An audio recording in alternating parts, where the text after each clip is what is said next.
Hey guys, Angelegend here with a brief tutorial on sizing and fitting your Halo boots for your shoes.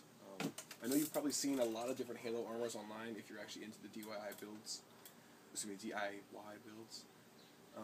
And most of those, the boots that you're going to see on there are going to be sized like for Master Chief. Only thing is when you size a boot that big, it is going to be monstrous. You're walking around with like cinder blocks on your feet. Now, like, these boots are huge already. These are size 13 because I have boats for feet. But this has been scaled down because I don't want to be walking around having to kick my legs out every time I walk. Now, I mean, you can do that if you want to stay true to the original specs that like the Master Chief suit is done in.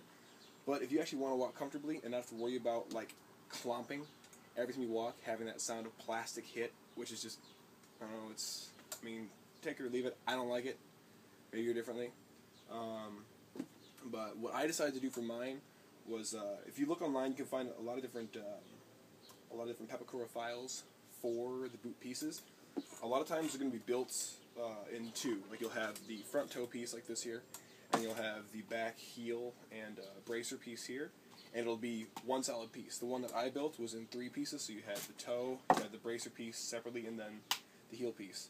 Now, scaling, easiest thing I can tell you to do is to actually take like the shoe that you want to use or the boot that you want to use, and download not just the Pepakura viewer, but the Pepakura designer. Take the boot pieces, so like the actual sole pieces of the shoe, put them on a separate sheet, print off just that sheet, and see how it lines up with your shoe. I mean, you're going to want like, you can see the difference here. You can see how it does line up. You're going to want that back piece to come about midway up the shoe. You're going to want that toe piece to end up right about there. Because if you go to step with any more than that and you've got it adhered to your shoe, it's going to pop off. You don't want that. You don't want to be walking and all of a sudden clip, your arm is falling apart. So, in addition to that sizing, it's, like I said, it's not going to be the same exact size as Master Chief, but I think it'll look aesthetically way more pleasing. If you do elect to do how I did it and build it in 2 separate pieces, get yourself some of this. This is Plumber's Epoxy Putty. It's the Loctite brand. Probably one of the best brands I've ever found to work with. Hardens up like steel. You could also even go and get yourself some steel stick as well. I like the Loctite better. It sets a little bit quicker. But that's just personal preference. So what I did was I built both pieces separately. I took that Plumber's Epoxy Putty, and you can see right inside here, I had to actually like measure out with my foot inside the shoe how I was going to actually feel, put those pieces together, feel how they were going to actually sit right, and I just use super glue because it sets really fast. To hold that piece in place, take the Plumber's Epoxy Putty and fill in that area. I mean, you can see the detail I put inside there. You can actually go back through with a Dremel and carve in those details if you feel so inclined. The inside, if you can see it, the inside still looks, kind of janky, but nobody's going to see the inside. Only you know it's there. In addition, I measured out the bottom of the boot on the piece itself. So, like, I actually held it up there. I mean, you're going to have to, if you're going to do the right foot, measure it off the left foot, obviously. But measure that out, cut it out to shape. So when this actually goes on, I'll show you.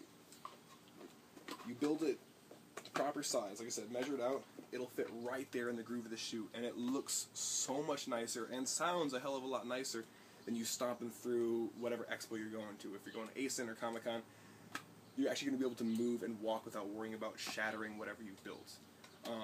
You'll have to take a Dremel and cut to fit the upper portion here so that you can actually slide your foot in comfortably without scraping the top of your foot. So get yourself some cutaway discs and a Dremel that actually has some balls to it. Mine is built with Smoothcast 320, so it's a plastic that's really easy to cut through. I haven't worked with fiberglass before, so I don't know the difference in how easy those are to work with.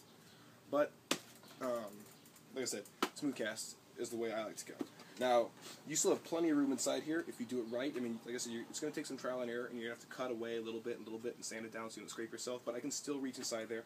I can still tie that shoe shut. Tie that shoe shut. Also with the foot piece, did the same exact thing, measured out on the bottom, that slides right in there. Now, you can take foam or whatever else you want, fill in the gaps here, which is what I'm going to be doing with this one, but aesthetically, that looks so much nicer than walking around with the equivalent of a giant Lego on your foot. Now, take it or leave it. That's the way I did it. You don't have to do it this way, but if you want to actually be able to articulate your foot and actually pivot on your heel and actually be able to do that and not have the pieces come flying off, do it that way. Best way to even secure it inside there, either get yourself, if you don't want it to be permanent, you know, you can get some screws, bolt them into the side, make sure it's flat on the inside so it's not scraping up your toes. Or if you want it more permanent, which is what I'm going to like to do, I'm going to take either some caulk, some silicone caulk, or I'm going to, God, it's so hot out here, or I'm going to take some Gorilla Glue. We're going to bead along there, both front and back, and obviously you're going to want to paint it before you actually put it on your shoe, because that would be a bitch and a half to try and take care of that, especially with just acrylics. I'll show you real quick what the inside looks like, just in case any of you couldn't tell from where I was holding it. Well, here's, the shoe, just itself. Now I think that looks pretty sick. Now I had to build a little bit more onto mine just to get it to fit out there. But if you're a creative person and you're actually spending the time to do the peppercore builds anyway, you're gonna have time to add a little bit extra to your shoe. Let me pull this off here.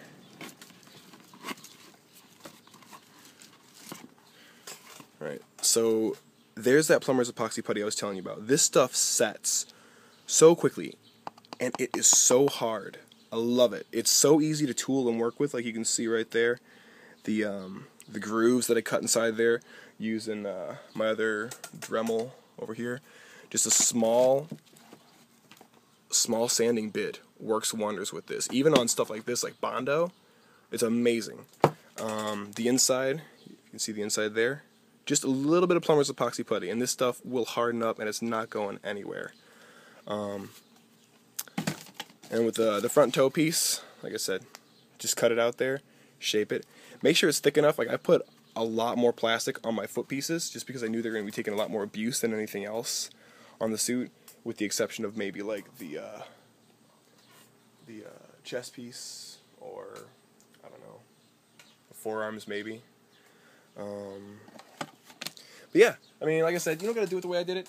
I chose this way because it was easier. Well, okay, maybe not easier, but it was just, like I said, aesthetically more pleasing, and it works better for what I've got. You're working with boots.